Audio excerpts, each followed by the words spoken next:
When Elon Musk's phone rang that day in March 2024, he had no idea his life was about to change forever. His mother, May, was calling, and she sounded upset. That was weird because May Musk is known for being super strong. She's a famous model and nutritionist, and she raised 3 successful kids mostly by herself. She doesn't panic easily, but today her voice was shaking. "Elon," she said, "I need you to help someone, please."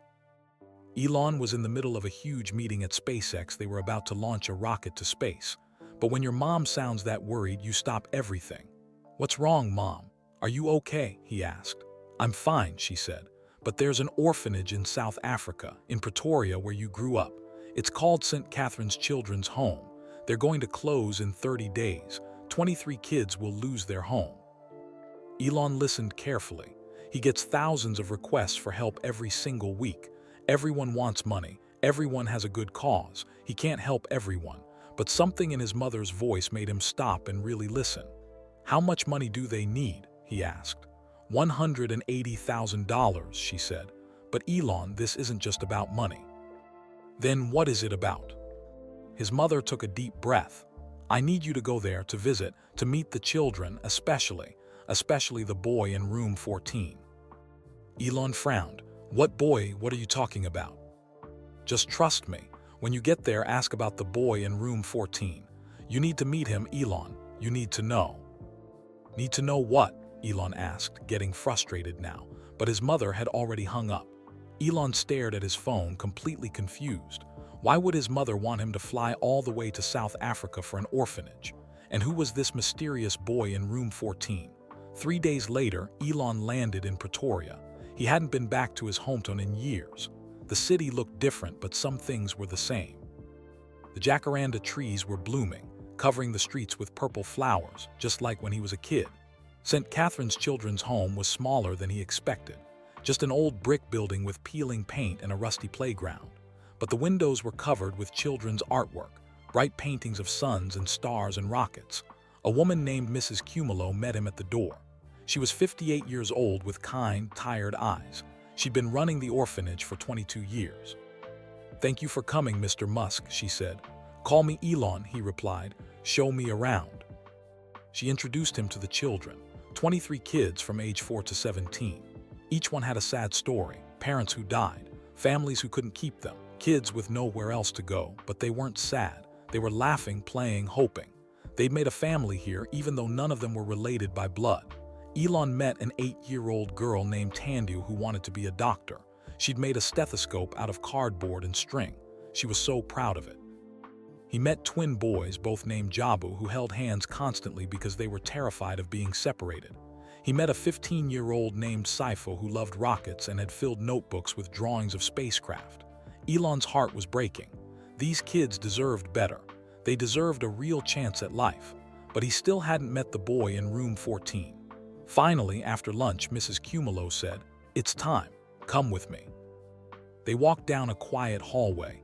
At the end was a door with the number 14 painted on it.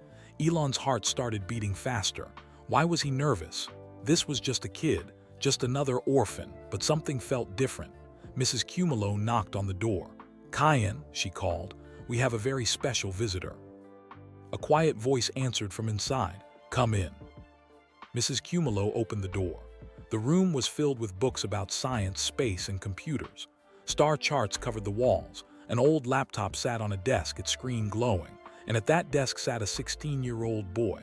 He had messy brown hair, pale skin, and intense green eyes. He was thin, almost fragile-looking. He was typing code on the laptop, completely focused. "Kyan," Mrs. Cumulo said gently, "this is Elon Musk." The boy turned around. His eyes went wide. You're Elon Musk," he whispered. "I am," Elon said, "and you're Kyan." The boy stood up slowly. He stared at Elon like he was seeing a ghost, but what shocked Elon was something else entirely. The way this boy moved, the way he fidgeted with his hands when he was nervous, the way he made intense eye contact, the way he seemed to live more in his head than in the real world. It was like looking in a mirror, like seeing himself at 16 years old. Mrs. Cumulo watched them both carefully. There were tears in her eyes. "Do you see it?" she whispered to Elon. "See what?" Elon asked, but his voice was shaking. "The resemblance," she said. Your mother saw it 5 years ago. That's why she's been helping us in secret. That's why she sent you here." Elon's mind was racing. "What are you saying?" Mrs. Cumulo pulled an old envelope from her pocket. "Kyan was left here as a baby. December 3rd, 2008. Someone left him on our doorstep with just a blanket and a note." She handed Elon the envelope. Inside was a piece of expensive paper with elegant handwriting. The note said, "His name is Kyan. Please keep him safe. His father can't know about him. When the time is right, the truth will find him. I'm sorry. J." Elon read it 3 times. His hands were shaking. "His father can't know about him," he read aloud. "What does that mean?" "We don't know," Mrs. Cumulo said. "We've been searching for 16 years. We could never find the mother. It's like she vanished." Elon looked at Kyan, really looked at him. The boy was brilliant, that was obvious just from the books and the computer code on the screen. He was intense, focused, obsessed with space and technology, just like Elon had been at that age. "Kyan," Elon said slowly, "tell me about yourself. When were you born?" "Around June 2008, they think," Kyan said. "I was left here when I was about 6 months old." Elon's mind did the math. June 2008 meant the baby was conceived around September 2007. Where was Elon in September 2007? He closed his eyes, trying to remember. That was 17 years ago. He was getting divorced. Tesla was struggling. SpaceX had just had another rocket failure. He was working 20-hour days, barely sleeping. Had he been in South Africa? And then, like lightning striking, a memory came back. A woman. A technology conference in Johannesburg. March 2007. They'd met, talked for hours, spent 3 amazing days together. Her name was Justine. Justine with a J. Oh God. Could this boy, this brilliant, intense, lonely boy, could he be Elon's son? "Are you okay, Mr. Musk?" Kyan asked. "You look pale." Elon couldn't speak. His whole world was spinning.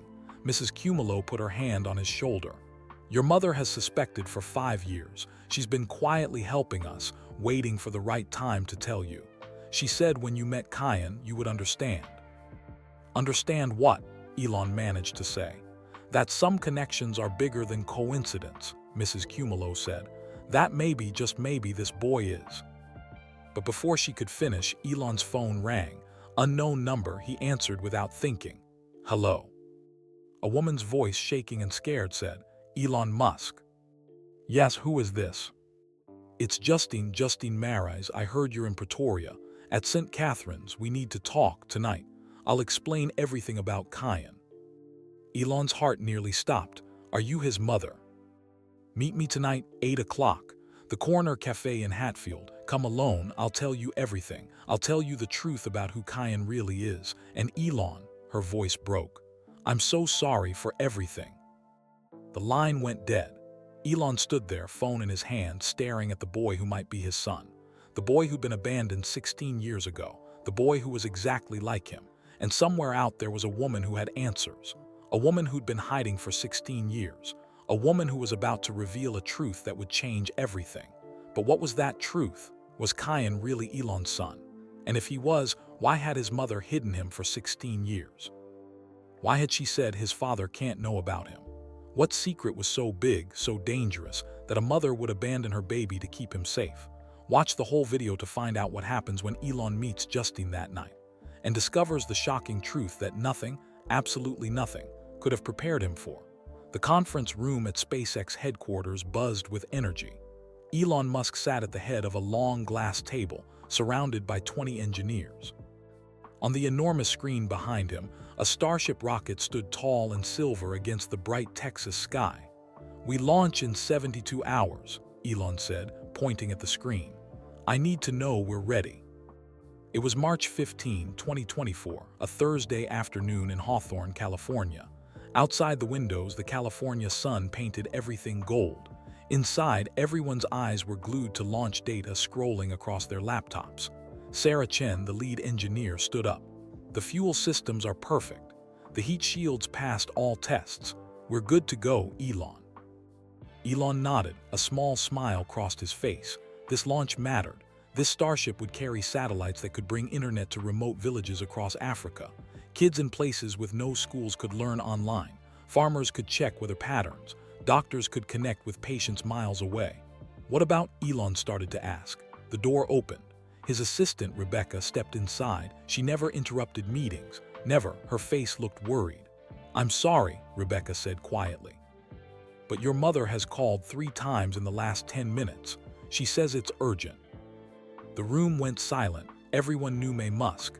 She'd visited the office before, tall, elegant, with white hair and a warm smile. She was 76 years old, a successful model and nutritionist. More importantly, she was strong. She didn't panic. Elon's stomach tightened. "Is she okay? Is someone hurt?" "She didn't say. She just said she needs to talk to you now." Elon stood up. "Take a 15-minute break, everyone. Sarah, you're in charge." He walked quickly down the hallway, his mind racing. His mother lived in New York. Was she sick? Had something happened to his brother Kimball or his sister Tosca? He pulled out his phone and dialed. She answered on the first ring.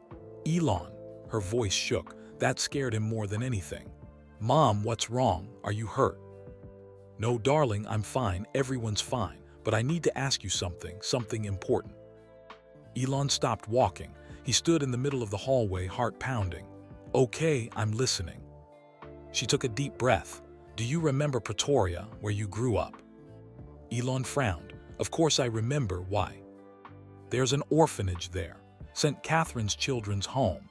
It's been open for 47 years. It's where children go when they have nowhere else." "Okay." Elon waited. His mother didn't usually talk like this, slow, careful, emotional. "They're going to close it, Elon, in 30 days. The government cut their funding. They owe money they can't pay. 23 children live there. Good kids, smart kids, kids who have already lost everything." Elon's mind started working. Numbers, solutions, problems to solve. How much do they need? $180,000. But it's not just about money. These children need hope. They need to know someone cares. Elon ran his hand through his hair. He got thousands of requests like this every week. Emails, letters, phone calls. Everyone wanted help. Everyone had a good cause. He couldn't save everyone. "Mom, I can write a check. I'll have Rebecca." "No," her voice was firm now, stronger. "Not just a check. I need you to go there to see it, to meet them." "Go to Pretoria. I don't have time. We're launching." "Please, Elon." She was crying now. He could hear it. "I have never asked you for anything like this. Never, but I'm asking now.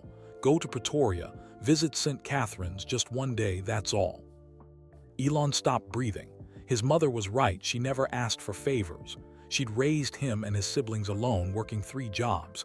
She'd believed in him when no one else did. She'd never used his success for herself. "Why does this matter so much to you?" he asked softly. Silence. Then, "Because some things are more important than rockets, my son. Some things can't wait." Elon closed his eyes. "Okay, I'll go. I'll fly out this weekend." "Thank you." Her voice was filled with relief. "Thank you, Elon." "Mom, what's really going on?" Another pause, longer this time. "When you visit," she said carefully, "ask them about the boy in room 14. You need to know about him." Elon's eyes opened. "What boy? What do you mean?" "Just ask, please. Trust me." "Mom." The line went dead. She'd hung up. Elon stood in the hallway, phone in his hand, completely confused. His mother had just asked him to fly to South Africa to visit an orphanage, to meet a boy in room 14. What boy? Why room 14? And why did his mother sound like she was hiding something? He walked back to the conference room, but his mind wasn't on rockets anymore. It was on a boy he'd never met, in a room thousands of miles away. A boy his mother said he needed to know about. Whatever that meant. 3 days later, Elon sat in his private jet, 35,000 feet above the Atlantic Ocean. Through the small window, he watched the sun rise over the water, painting the clouds pink and orange. March 18, 2024, Saturday morning. He delayed the Starship launch by 1 week. His team wasn't happy, but they understood. When Elon Musk made a decision, he made it. Across from him sat Marcus Chen, his personal assistant and videographer. Marcus was 28, smart, and always carried 2 cameras. He filmed everything: meetings, launches, factory tour. Elon had asked him to come along. "Why are we documenting this?" Marcus asked, adjusting his camera settings. "I don't know yet," Elon admitted. "Maybe it's nothing. Maybe it's something important." Either way, I want a record. The truth was simpler. Elon felt strange about this trip. His mother's voice kept echoing in his head. The boy in room 14. You need to know about him. He pulled out his laptop and searched for St. Catherine's Children's Home online. The website was old, simple. A few photos showed a brick building with peeling paint. Smiling children played on a rusty playground. A woman with kind eyes stood in the doorway, Mrs. Naledi Cumulo, the director. Nothing unusual.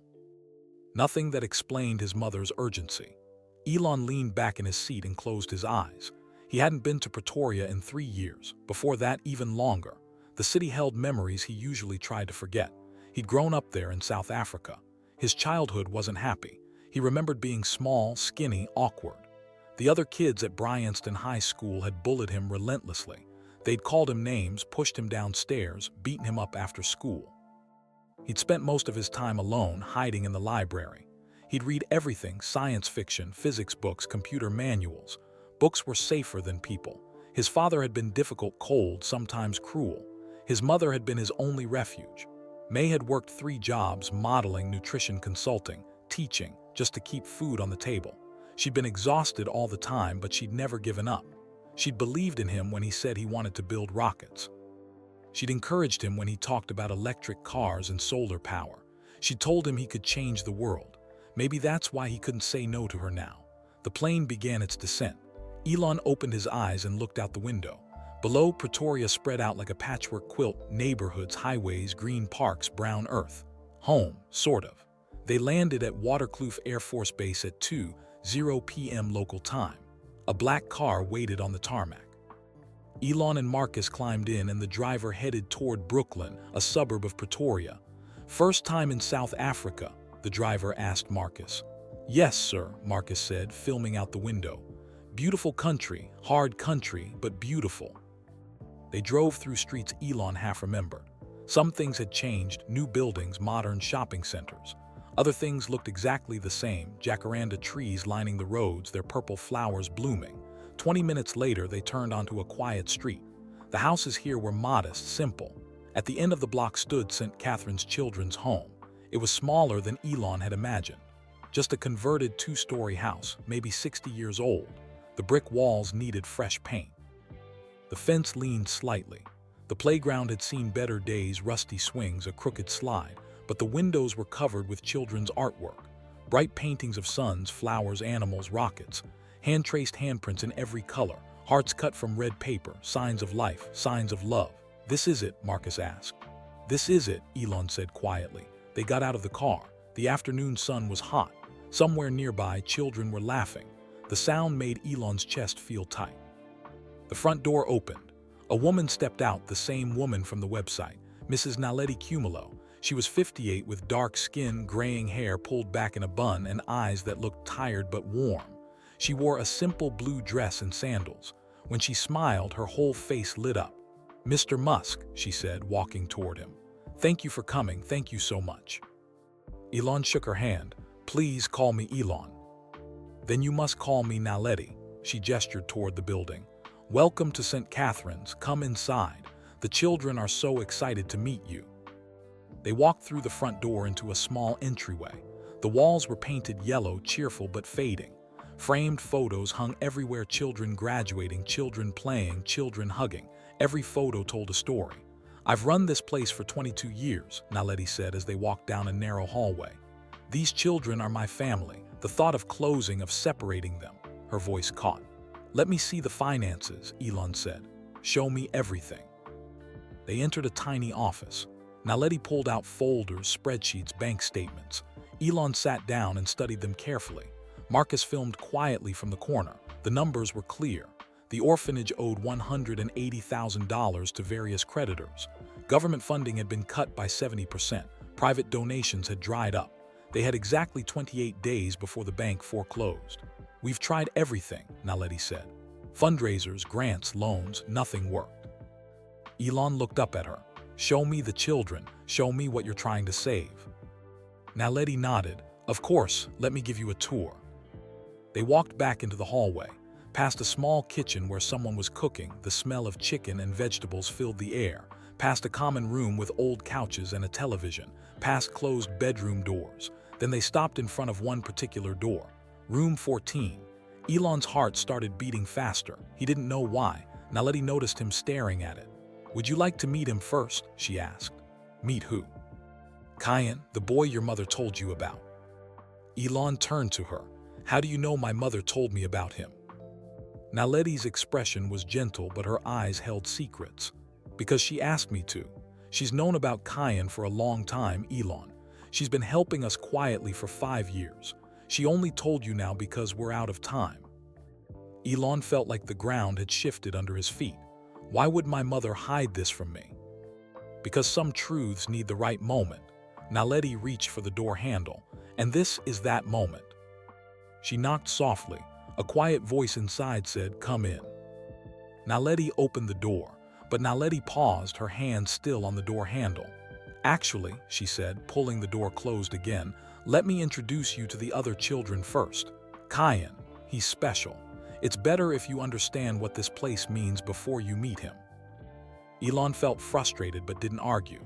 Marcus continued filming as they walked down the hallway to the common room. 23 children sat waiting. They ranged from tiny 4-year-olds to teenagers almost as tall as Elon. Every face watched him with a mix of hope and fear. These kids knew who he was. They knew this man could decide their futures. The room fell completely silent. Naledi smiled warmly. "Everyone, this is Mr. Musk.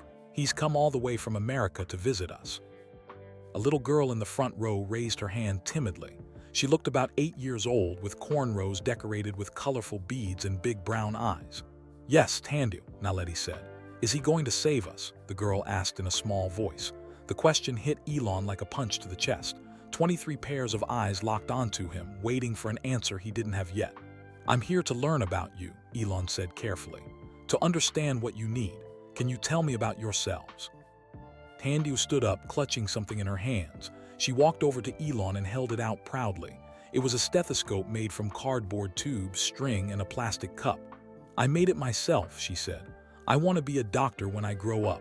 I practice on my friends, I listen to their hearts." She demonstrated, pressing the cup against her chest. "Bump, bump, bump, bump, that's what it sounds like."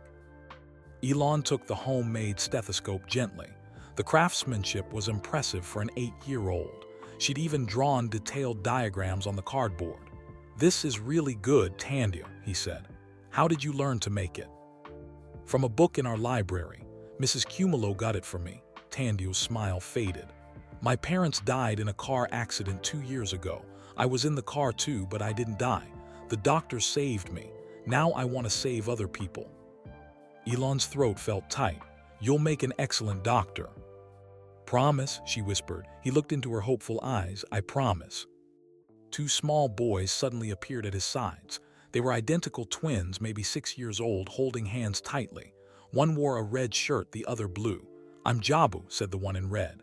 "I'm also Jabu," said the one in blue. "They're both named Jabu," Elon asked Naledi. "They were found at a church when they were babies," Naledi explained. "Left in a basket with a note that just said Jabu, so we kept the name for both." The twins never let go of each other's hands. They moved together like one person split in 2. "If the orphanage closes," Redshirt Jabu said, "will we stay together? Or will they separate us?" Blueshirt Jabu added. Their eyes were filled with terror. These boys had already lost their parents.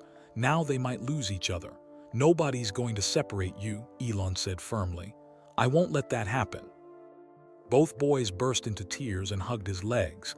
Elon stood awkwardly, not sure what to do. Marcus captured the moment on camera. An older boy walked over. He looked about 15, tall and lean, with a serious expression. He didn't smile. "I'm Saifo," he said.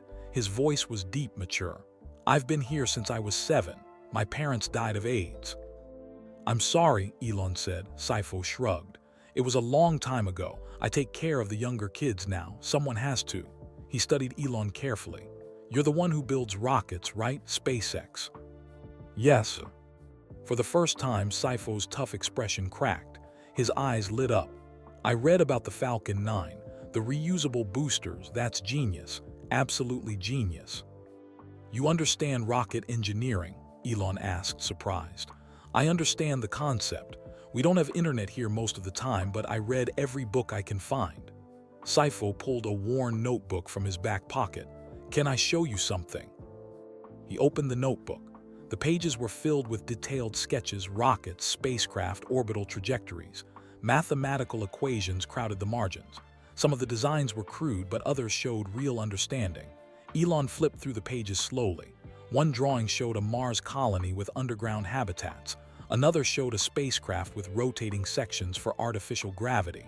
"Where did you learn this?" Elon asked. "Books, magazines when we can get them. I teach myself." Saifo looked down at his feet. "I know I'm not good enough for university. Kids from orphanages don't get those chances, but I still like to dream." Elon stared at the boy. He saw himself at 15, brilliant, isolated, hungry for knowledge, convinced the world wouldn't give him a chance. "These drawings are really good, Saifo," Elon said quietly. "Really good." Saifo's eyes widened. "You mean it?" "I mean it." The other children surrounded Elon now, each wanting to share their stories. A girl who loved to paint, a boy who wanted to be a teacher, a tiny 4-year-old who just wanted a family. Every story broke his heart a little more. Naledi called everyone to the dining room for lunch. The meal was simple pap, a traditional maize porridge with vegetables and a small piece of chicken for each child. Elon sat at the long table, surrounded by chattering kids. They asked him questions about rockets, about America, about his cars. They told jokes and laughed. They acted like normal, happy children, but Elon could see the worry underneath. They were performing, trying to impress him, hoping he'd save them. Tandil sat next to him, carefully using her homemade stethoscope on his arm. "Your heart sounds sad," she said seriously. "Why do you think that?" Elon asked. "Because it's beating slow and heavy. That's what sad hearts do." She was more perceptive than any 8-year-old should have to be. After lunch, as the children cleared dishes, Naledi touched Elon's shoulder. "You understand now?" she asked. "What we're trying to save?" Elon nodded. He'd come here thinking he'd write a check and leave. But these weren't just statistics or charity cases. They were individuals, brilliant, broken, hopeful, scared. "The $180,000 won't be enough," he said. "These kids need more than a building. They need education, support, futures." "I know," Naledi said, "but we work with what we have." Elon's mind was already racing with solutions. Scholarships, mentorship programs, technology access, long-term funding, but something still nagged at him. "You said my mother has been helping for 5 years," he said. "Why didn't she tell me sooner?" Naledi's expression became guarded. "Because she was waiting for the right time, and because she wanted you to be ready." "Ready for what?" "To meet Kayan." There it was again, that name, that mysterious boy in room 14. "Who is he?" Elon demanded. "Why does everyone keep mentioning him?" Naledi looked at him for a long moment. Finally, she said, "Come with me. It's time you found out." They walked back down the hallway, past the common room where children were now playing board games, past the kitchen where staff cleaned up from lunch, back to room 14. This time, Naledi didn't hesitate. She knocked firmly on the door. "Kayan, we have a visitor, a very special visitor." A pause, then a quiet voice, "Come in." Naledi opened the door wide. The room was different from the others. Books were stacked everywhere: physics, mathematics, computer science, astronomy. Star charts covered the walls. In the corner sat an old laptop, its screen glowing. At a desk sat a boy, maybe 16 years old. He had messy brown hair, pale skin, and intense green eyes. He was thin, almost fragile-looking, hunched over the laptop. He didn't look up immediately. His fingers flew across the keyboard, completely absorbed in whatever he was working on. "Kayan," Naledi said gently, "look who's here." The boy finally turned. His eyes met Elon's, and something strange happened. Elon felt like he was looking into a mirror, not of his face, but of his soul. The intensity in those eyes, the way the boy held himself, the barely contained energy. Kayan's eyes widened. He recognized Elon immediately. "You're Elon Musk," Kayan whispered. "I am," Elon said. "And you're Kayan." The boy stood up slowly, almost reverently. He stared at Elon like he was seeing a ghost, but there was something else in his expression. Something Elon couldn't quite name. It looked almost like recognition, like Kayan had been waiting for this moment his entire life. For a long moment, nobody spoke. Elon stood in the doorway, studying the boy. Kayan stood by his desk, studying Elon right back. Marcus raised his camera, then lowered it. Even he sensed this moment needed privacy. Should I? Naledi gestured toward the door. Stay, Elon said. He didn't know why, but he wanted a witness to whatever this was. Kayan finally moved. He walked closer, then stopped 3 feet away as if there was an invisible line he shouldn't cross. His hands fidgeted at his sides, the same way Elon's hands did when he was nervous. I've watched every interview you've ever done, Kayan said quietly. I've read everything I could find about SpaceX, Tesla, Neuralink. You're the reason I started learning to code. How old are you? Elon asked. 16, almost 17. And you taught yourself computer programming. Kayan nodded. He gestured to the laptop. Mrs. Cumulo got me that 3 years ago. It's old and slow, but it works. The internet here cuts out a lot, but when it's on, I learn everything I can. Elon walked further into the room. The star charts on the walls were hand-drawn, incredibly detailed. Constellations, planetary orbits, mathematical calculations in the margins. Did you make these? Elon asked. Yes, I want to understand space. Really understand it, not just read about it, know it. Kayan's voice grew more animated. Do you know what it's like to look up at the stars from here? In Pretoria, away from the city lights, you can see everything. The Milky Way looks like a river of light. And I think people are up there now on the International Space Station. And someday people will be on Mars. Elon felt his chest tighten. This was exactly how he'd thought at 16. Exactly how he'd felt, looking up at the stars from Pretoria, dreaming of escape, of space, of something bigger than his small, painful world. Tell me about yourself, Elon said, sitting down on the edge of Kayan's bed. Naledi said you're special. Kayan glanced at Naledi, uncertain. She nodded encouragingly. I don't know much about myself, Kayan admitted. I arrived here when I was a baby. December 3, 2008. Someone left me on the doorstep. You were abandoned, Elon asked. That's what they tell me. I was wrapped in a blanket. There was a note. Kayan's voice was matter-of-fact, like he'd told this story many times and learned to remove the emotion from it. What did the note say? Elon asked.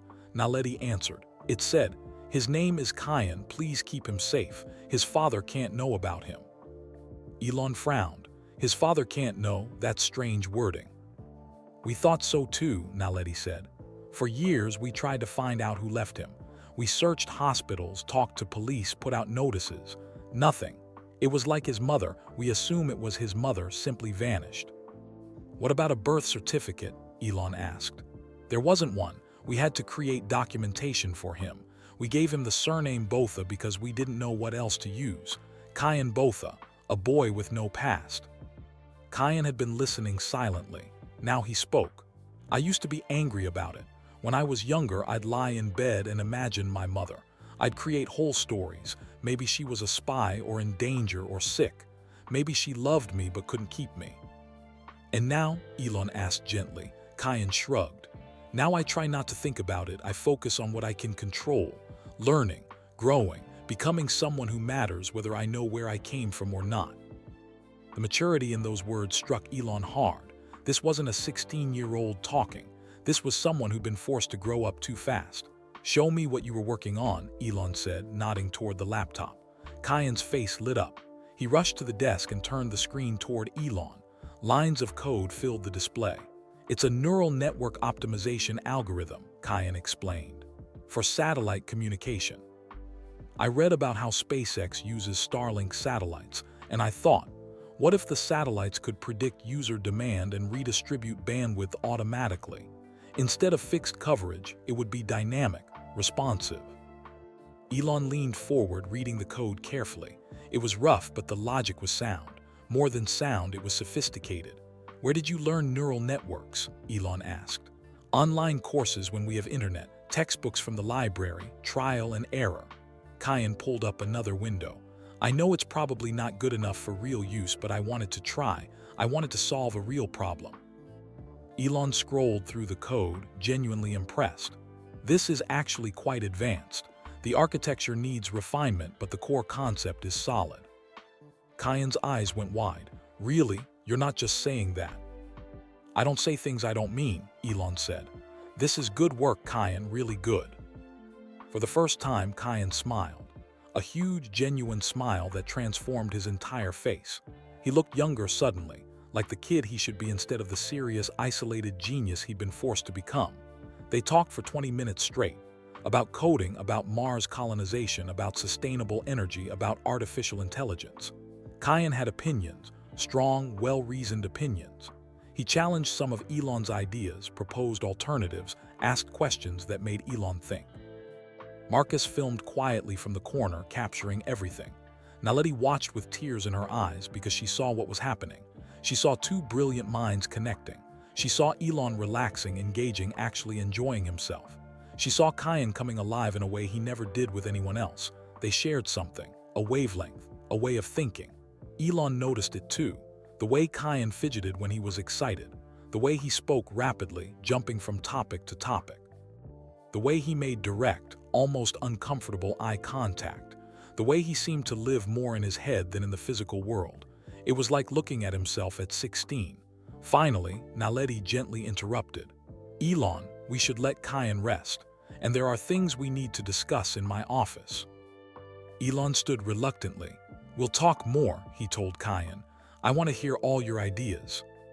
"Thank you," Kyan said. "Thank you for listening. Most adults don't." As they left the room, Elon glanced back. Kyan had already returned to his laptop, but there was an energy to him now that hadn't been there before. Hope. Naledi closed the door behind them. In the hallway, Elon turned to her. "Okay, I need answers. Why did my mother specifically ask me about this boy?" Naledi took a deep breath. "Come to my office. There's something you need to see." They walked in silence to the small, cluttered office. Naledi unlocked a desk drawer and pulled out a metal box. From the box, she removed an old, yellowed envelope. "This is the note that was left with Kyan 16 years ago. We've kept it safe all this time." She handed it to Elon. His hands trembled slightly as he opened it. Inside was a single piece of expensive stationery, the kind wealthy people used. The handwriting was elegant, feminine, careful. He read, "His name is Kyan. Please keep him safe. His father can't know about him. When the time is right, the truth will find him. I'm sorry. Jay." Elon read it 3 times. "Jay, that's all, just a letter." "That's all we have," Naledi said. "You said my mother has been helping you for 5 years. How did she find out about Kyan?" Naledi hesitated. "She came to Pretoria 5 years ago in 2019, a charity event. She visited several orphanages, including ours. When she saw Kyan," Naledi paused. "She froze. She stared at him for a full minute. Then she pulled me aside and asked me everything about him, where he came from when he arrived, whether we'd found his parents." "What did she say?" Elon demanded. "She said, 'I need to make some phone calls. Don't tell anyone I was asking.' Then she left. A week later, money started arriving. Anonymous donations, always exactly enough to keep us going. I knew it was from her. But she never explained why. Not until 3 months ago. She called me and said, 'It's time. The orphanage is in real trouble, isn't it?' I admitted we were about to close. She said, 'I'm going to tell Elon. He needs to meet Kyan. He needs to see for himself.'" Elon's mind raced. "See what? What am I supposed to see?" Naledi looked at him steadily. "Haven't you noticed? The way Kyan thinks, the way he moves, his obsessions, his brilliance, his intensity. Elon, look at that boy and tell me you don't see the resemblance." Elon's heart started pounding. "Resemblance to what?" "To you," Naledi said softly. "Kyan is exactly like you were at 16. Exactly. Your mother saw it immediately, and she started to wonder." The implication hung in the air like a bomb. "No," Elon said. "That's impossible. I would know if I had a son." "Would you?" Naledi asked. "Think back to 2007, 2008. Were you in South Africa? Did you meet anyone? Someone whose name started with J?" Elon's mind spun backward through time. He was divorcing his first wife. Tesla was struggling. SpaceX had just had its 3rd rocket failure. He was working 20-hour days, barely sleeping, traveling constantly. Had he been in South Africa? Maybe. For business meetings, investor pitches. Had he met someone? And then, like a lightning strike, a memory surfaced. A woman. A technology conference in Johannesburg. They talked about artificial intelligence, about the future. She'd been brilliant, beautiful, mysterious. They'd spent 3 days together. Her name was Justine Marais. "Oh God," Elon whispered. Elon sat down hard in the nearest chair. His legs felt weak. "Justine Marais," he said aloud. "I remember her now." Naledi leaned forward. "Tell me." Marcus kept filming, but his hands shook slightly. This was bigger than anyone had expected. Elon rubbed his face with both hands, trying to pull the memories into focus. "It was 2007, late summer, I think. Maybe March. I was in Johannesburg for a technology conference. Tesla was burning through money. I was desperate for investors, for partners, for anyone who believed in electric cars." He stood up and paced the small office. The memories were coming faster now. She was there, Justine Marais. She was a software engineer, worked for some tech company in Cape Town. We met at a panel discussion about artificial intelligence. She asked the smartest questions I'd heard all day. "What happened?" Naledi asked gently. "We talked for hours after the panel, went to dinner, then breakfast the next morning. She understood things, technology, innovation, the future. Most people thought I was crazy back then, talking about electric cars and reusable rockets. She didn't. She got it." Elon stopped pacing. His voice became quieter. "We spent 3 days together, just talking, planning, dreaming. It was intense. Then the conference ended. I had to fly back to California. Tesla was in crisis mode. We were almost bankrupt. I asked for her number, her email. She gave them to me." "Did you contact her?" Naledi asked. "I tried a few times, but she never responded. After a month, I stopped trying. I figured she'd changed her mind, lost interest. I was busy trying to save my companies. I moved on." "And you never saw her again?" "Never. She just vanished from my life." Elon looked at Naledi with desperate eyes. "But if she was pregnant, if Kayan is her son, why wouldn't she tell me? Why leave him at an orphanage?" "That's what we need to find out," Naledi said. She pulled out her phone. "Your mother has been searching for answers for 5 years. She found some information, but she wanted you to hear it yourself. She said when you were ready, I should give you this number." Naledi handed Elon a slip of paper with a phone number written on it. "Whose number is this?" Elon asked. "Call it, find out." Elon stared at the number. His heart hammered in his chest. He pulled out his phone and dialed. It rang 4 times, then a woman's voice answered. "Hello." The voice was older, raspier than he remembered, but he recognized it instantly. "Justine?" Elon said. Silence. Heavy, thick silence. Then, "Elon." Just his name, but the way she said it, filled with regret, fear, relief, sadness, told him everything. "We need to talk," Elon said. "About Kayan." He heard her breath catch. "You know about him?" "I'm at St. Catherine's right now. I've met him. I've seen the note you left. Justine, what is going on? Is he mine?" Another long pause. When she spoke again, her voice was shaking. "Not on the phone. Meet me tonight. There's a cafe in Hatfield on Burnett Street. The Corner Cafe, 8 o'clock. Come alone." "Justine." "Please, Elon, I'll explain everything, but not on the phone and not with cameras." She must have heard Marcus's camera in the background. 8 o'clock. Alone. I promise I'll tell you the truth." The line went dead. Elon lowered the phone slowly. He felt like the world had tilted sideways. "She wants to meet," he told Naledi. "Tonight at 8. "Will you go?" Naledi asked. "Of course I'll go. I need answers." Elon looked toward the door, thinking of Kayan down the hall. Does he know any of this? Does he know about Justine? "No, we've never been able to find her. We assumed she was dead or had disappeared permanently. Kayan knows he was abandoned. He knows someone named Jay left him here, but he doesn't know who she is or why she left him." "Don't tell him yet," Elon said. "Not until I know what's really going on." Marcus finally spoke up. "Should I come with you tonight?" She said alone, Elon replied. "I need to do this myself." The rest of the afternoon passed in a blur. Elon tried to focus on the orphanage's finances, on touring the facilities, on meeting the staff. But his mind kept drifting back to Kayan, that brilliant, intense, lonely boy. Could he really be Elon's son? The timeline fit. If Justine had gotten pregnant in March 2007, the baby would have been born around December 2007 or January 2008. Kayan arrived at the orphanage in December 2008 at about 6 months old. But why wait 6 months? Why keep him at all if she was just going to abandon him? And why the note? His father can't know about him. If Elon was the father, why couldn't he know? None of it made sense. At 6 o'clock, Elon found himself back at room 14. He knocked softly. "Come in," Kyan called. The boy was still at his laptop, but he changed into a cleaner shirt. When he saw Elon, he quickly closed his laptop screen. "Sorry," Kyan said. "I didn't know it was you.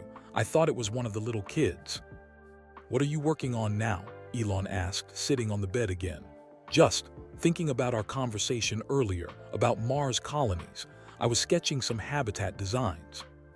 "Can I see?" Kyan hesitated, then opened the laptop.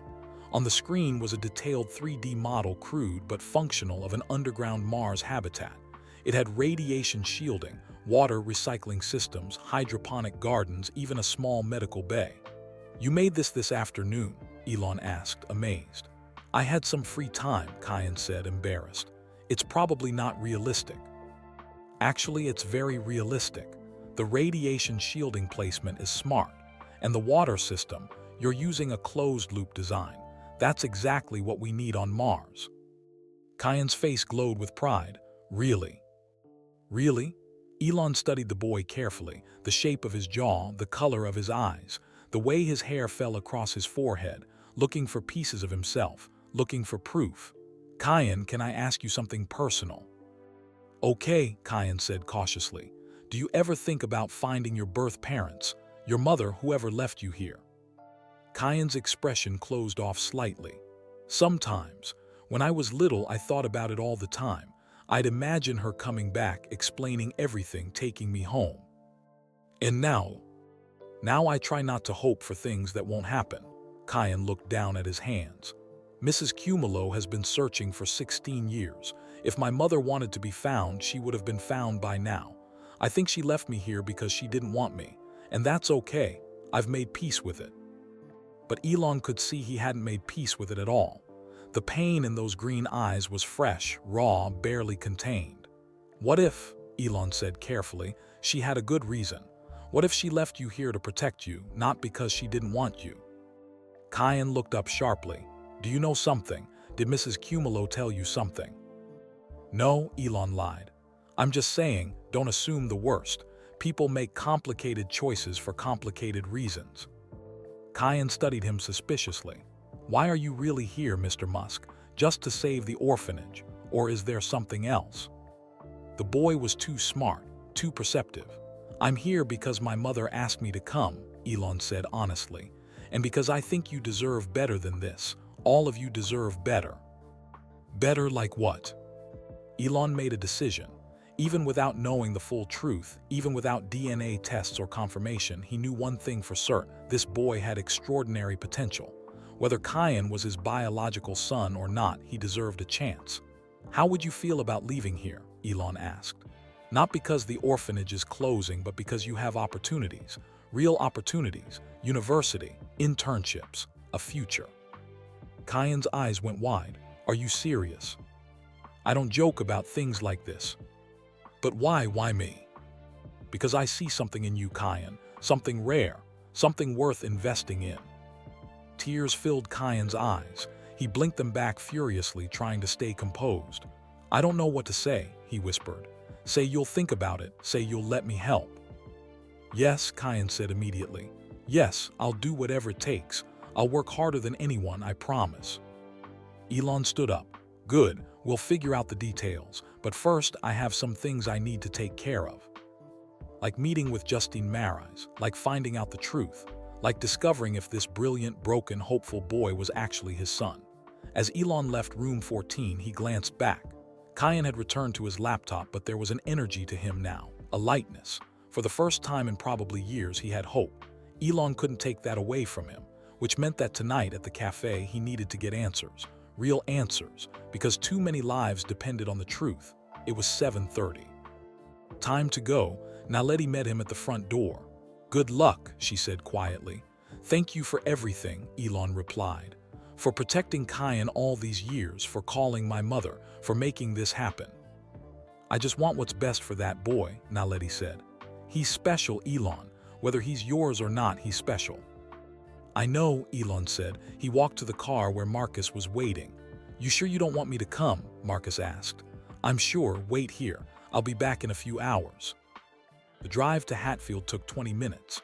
The corner cafe was small, quiet, with outdoor seating under strings of lights. Only a few customers sat scattered at tables. Elon arrived at exactly 8 o'clock, and there, sitting alone at a corner table, was Justine Marais. She looked different, older, thinner. Her hair was shorter, streaked with gray. She wore simple clothes, jeans, a plain sweater, no makeup, glasses, but it was definitely her. When she saw him, she stood up. Her hands trembled. Elon walked over and sat down across from her. For a long moment, they just looked at each other. Finally, Justine spoke. "Thank you for coming," she said. Her voice was hoarse, like she'd been crying. "You said you'd explain everything," Elon said. "So explain, is Kyan my son?" Justine closed her eyes. A single tear rolled down her cheek. When she opened them again, she said the words that would change everything. "No, he's not." Elon felt like he'd been punched in the stomach. "What?" he said. "Then why?" "Please let me explain," Justine interrupted. "This is complicated, so much more complicated than you can imagine." A waiter approached, but Justine waved him away. "Not now, please." She looked back at Elon. Her hands shook as she wrapped them around a cold cup of tea. "I need to start at the beginning," she said. "Before I met you, before Kyan, before everything fell apart." Elon leaned back in his chair, arms crossed. "I'm listening." Justine took a deep breath. "In 2006, I was engaged to a man named David Marais. We'd been together for 2 years. He was charming at first, successful. He worked in finance, made good money. Everyone thought we were the perfect couple." She paused, her jaw tightening. "But David was controlling. He checked my phone, my emails. He didn't like me having male friends. He got angry when I worked late. At first, I thought it was just jealousy. Love, even. I was young and stupid." "He was abusive," Elon said quietly. "Yes, it started with words, then pushing, then worse." Justine's voice was flat now, emotionless. She'd told this story to herself so many times that the feelings had worn away. "I tried to leave him 3 times. Each time he'd apologize, cry, promise to change, and I'd believe him." "What happened?" Elon asked. "In early 2007, I finally got the courage to end it, really end it. I packed my things, moved to Johannesburg, took a new job. I thought I was free." She looked out at the street, watching cars pass. "Then I met you. At that conference in March 2007, and for 3 days I felt alive again. You talked about changing the world, about impossible dreams, about never giving up. You made me remember who I used to be before David crushed that person." Elon remembered those 3 days, the electricity between them, the endless conversations, the sense that he'd met someone who truly understood him. "When you left," Justine continued, "I wanted to stay in touch. I really did, but I was scared. I thought if I got involved with someone like you, someone famous, someone David might see in the news, he'd find me. So I didn't respond to your emails. I disappeared." "But you got pregnant," Elon said. Justine's face crumpled. "No, not with your child. That's what I'm trying to tell you." Elon frowned, confused. "Then whose?" "A month after you left, David found me. I don't know how. He showed up at my apartment in Johannesburg. He forced his way in. He said I belonged to him, that I could never leave him." Justine's voice broke. She took a moment to compose herself. "He raped me, Elon, that night, as punishment for leaving him, as a way to prove he still controlled me. Then he left and I never saw him again. But a month later, I found out I was pregnant." Elon felt sick. "Kyan is David's son." "Yes," Justine whispered. "David Marais is Kyan's biological father." "Did David know?" "No, I never told him. I was terrified of what he'd do if he found out. David was dangerous, violent. If he knew he had a son, he'd use Kyan to control me forever. Or worse, he might hurt him." Elon's mind raced. "So you hid the pregnancy?" "I moved to Cape Town under a different name. I had Kyan in June 2008 at a private clinic, paid cash, gave a fake identity. For 6 months, I kept him in a tiny apartment, barely going outside. I loved him so much, Elon, but I was terrified every single day." Tears streamed down her face now. David had connections everywhere: police, private investigators, government officials. He told me once that if I ever left him permanently, he'd hunt me down. I knew he meant it. And now I had a baby he could use against me. So you left Kyan at the orphanage, Elon said. It was the hardest thing I've ever done. Justine's voice was barely a whisper. I loved him. God, I loved him more than my own life. But I knew if David ever found out about Kyan, he'd take him from me, or hurt him, or kill us both. The note, Elon said suddenly. You wrote, his father can't know about him. Yes, I meant David, but I also, she hesitated. I also wanted to create confusion, misdirection. What do you mean? Justine looked him directly in the eyes. I signed the note J, just a letter, no full name, and I wrote it on expensive stationery, the kind wealthy people use. I made it mysterious on purpose. Why? Elon demanded. Because I wanted people to wonder, to speculate, to maybe, just maybe, think Kyan's father was someone else, someone powerful, someone David would never challenge. The realization hit Elon like a freight train. You wanted people to think he was mine. Justine nodded, fresh tears falling. I know it was wrong. I know I used you. But I was desperate, Elon. I thought if there were even rumors, even whispers that Kyan might be the child of Elon Musk, the famous billionaire, the genius, the man who builds rockets, David would never dare investigate. He'd be too intimidated. Elon stood up abruptly, anger flooding through him. You made me a shield. You used my reputation to protect your son from his real father. Yes, Justine said. She didn't look away, didn't make excuses. I used you, and I'm not going to apologize for it because it worked. It kept my son safe for 16 years. Did it? Elon shot back. He grew up in an orphanage, Justine, without a mother, without a family, abandoned. Alive, Justine said fiercely. He grew up alive. Do you know what David would have done to him? Do you know what kind of man he was? Was? Elon caught the past tense. Justine's expression changed. Some of the tension left her shoulders. David died 3 months ago, November 2024. Car accident on the highway outside Cape Town. He was drunk, driving too fast, lost control. He's gone. So Kyan is safe now, Elon said. Yes, finally. After 16 years of hiding, watching from a distance, living in fear, he's finally safe. Justine's voice broke. That's why I contacted you. That's why I let your mother connect us. Because the orphanage is closing and my son needs help and I can't provide it. Elon sat back down slowly. His anger was fading, replaced by something more complicated. Sadness, understanding, reluctant respect. You watched him all these years, he asked. Every day I could. I lived in different cities, changed my name multiple times, worked odd jobs, but I always made sure I knew how Kyan was doing. Mrs. Cumulo sent me reports, photos, report cards, updates. I sent anonymous donations when I could afford to. He doesn't know any of this. No, and I don't want him to, not yet. Why not? Elon demanded. He deserves to know his mother is alive, that you didn't abandon him because you didn't want him. Because I'm ashamed, Justine said, her voice breaking completely.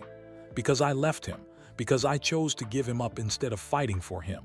What kind of mother does that? A mother trying to save her child's life, Elon said quietly. Justine looked at him with surprised, grateful eyes. You really think so?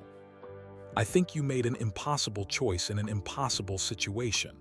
Elon ran his hand through his hair. I don't agree with using me as cover without my knowledge.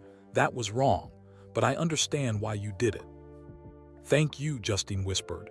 They sat in silence for a moment. The cafe was nearly empty now. String lights swayed gently in the breeze. Why tell me all this now? Elon asked. Why not just let me help the orphanage anonymously? Because your mother figured it out. 5 years ago when she visited St. Catherine's, she saw Kyan. She noticed similarities. Similarities to me, Elon said. Yes, the way he thinks, the way he moves, his obsessions with technology and space. Your mother is very perceptive. She pulled me aside and asked questions. Eventually, I told her some of the truth. Not everything, but enough.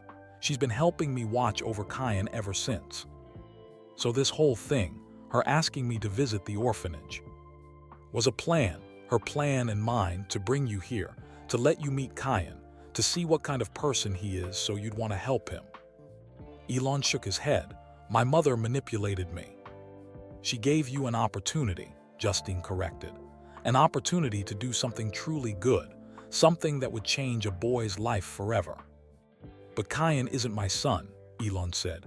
Why should I help him more than any other orphan? Justine pulled out an envelope from her bag. She slid it across the table. What's this? Elon asked. Open it. Inside were two documents. The first was a DNA test result showing Justine as Kyan's biological mother. The second was medical records for David Marais, including a paternity test completed shortly before his death that confirmed he was Kyan's father. Proof, Justine said. Proof that I'm telling you the truth. Proof that Kyan isn't yours biologically. Elon studied the documents carefully. Everything checked out. There's one more thing, Justine said. She pulled out another envelope. This is a letter for Kyan, explaining everything about me, about David, about why I left him. But I'll only give it to you if you promise me something. What? Elon asked. Promise me you'll give him the opportunities I couldn't. Not just money, mentorship, guidance. Someone who understands what it's like to be brilliant and different and alone. Someone who can show him he's not broken, he's exceptional. Elon thought about Kyan, about those intense green eyes, about the neural network code and the Mars habitat designs, about the loneliness he recognized because he'd lived it himself. What happens to you? Elon asked. I disappear again. It's better that way. Does Kyan deserve to know about you? Maybe someday, when he's older, when he's built a life for himself, when my baggage won't hold him back. If he wants to find me then, I'll be waiting. But not now. Now he needs a future, not a past. Elon looked at this woman, broken, brave, desperate, selfless. She'd sacrificed everything for her son, her freedom, her identity, even her relationship with him. I'll do it, Elon said. I'll mentor him. I'll make sure he has every opportunity. Education, internships, whatever he needs. Thank you, Justine breathed. But I'm doing it for him, not for you, because he deserves it, because I wish someone had done it for me. I understand. Justine handed him the letter. Give this to him when he's ready. Not now, maybe when he's 21, 25, when he can understand the impossible choices people make for love. Elon took the letter. Justine stood up to leave. Wait, Elon said. Will I ever see you again? She smiled sadly. Probably not. This is goodbye, Elon, for real this time. Thank you for those 3 days in 2007. Thank you for understanding.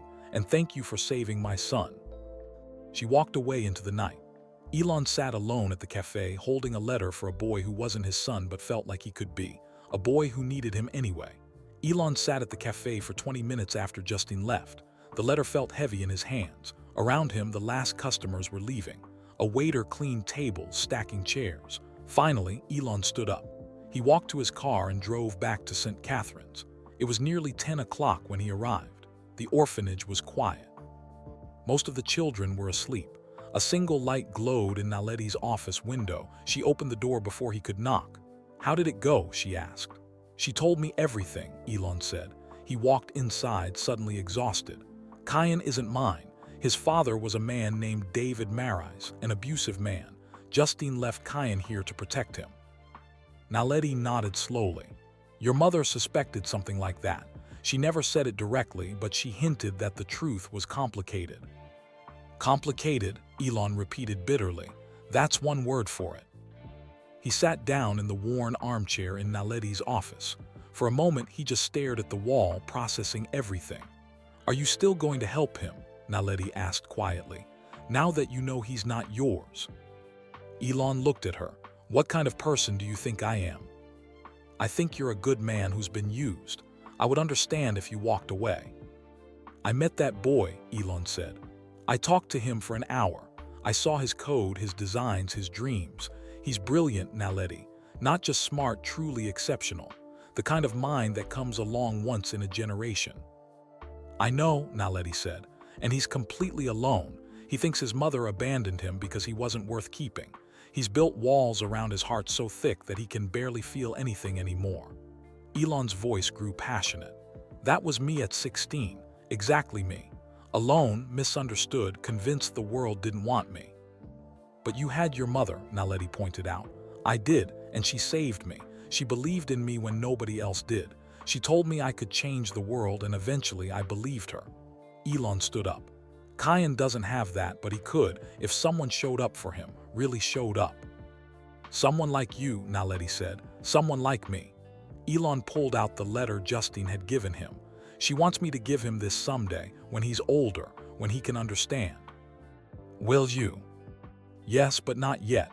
First, he needs to build a life worth living. Then he can learn about the past. Naledi smiled. You've thought this through. I've thought about nothing else for the last hour. Elon looked toward the hallway. Is he awake? Room 14's light is still on. Kyan rarely sleeps before midnight. Elon walked down the familiar hallway. His footsteps echoed on the old wooden floor. When he reached room 14, he could see light under the door. He knocked softly. Come in, Kyan called. Elon entered. Kyan was at his desk again, hunched over his laptop. When he saw Elon, he quickly minimized whatever he was working on. Mr. Musk, Kyan said, surprised. I thought you'd left for the night. I had some business to take care of. I'm back now. Elon sat on the edge of the bed. Can't sleep. Too much on my mind. Kyan turned in his chair to face Elon. Earlier, you said I could have opportunities, real opportunities. Did you mean it, or were you just being nice? I don't say things I don't mean, Elon said. I meant every word. Kyan's eyes searched his face. Why though? You don't know me. You just met me this morning. Can I be honest with you, Kyan? Please. When I was your age, I was a lot like you. Brilliant, obsessed with technology, completely alone. I didn't fit in anywhere. Other kids thought I was weird. My father thought I was a disappointment. I had big dreams, but no one to share them with except my mother. Kyan leaned forward, listening intently. I used to lie awake at night wondering if I'd ever matter, if anyone would ever understand me, if I'd ever do something important, or if I'd just be that strange, awkward kid forever. What changed? Kyan asked. I left. I went to Canada, then America. I started companies. I met people who were as weird as me, who cared about the same impossible things. I found my place in the world, but it took years and it was hard, and I did it mostly alone. Elon looked directly at Kyan. You don't have to do it alone. That's what I'm offering you, not charity, partnership. I want to mentor you, Kyan. I want to show you that being different isn't a curse, it's a gift. I want to help you become the person you're meant to be. Kyan's eyes filled with tears. He blinked them back furiously. What do you want in return? He asked suspiciously. I want you to work harder than you've ever worked. I want you to use every opportunity I give you. I want you to change the world someday, the way I'm trying to change it. That's all. That's everything, Elon said. Kyan was quiet for a long moment. Then he asked, do you have children, Mr. Musk? The question caught Elon off guard. I do, several. Do they want to change the world? Elon smiled sadly. Some do, some don't. They're all different. They all have their own paths. And you want to add me to that, even though I'm not really yours.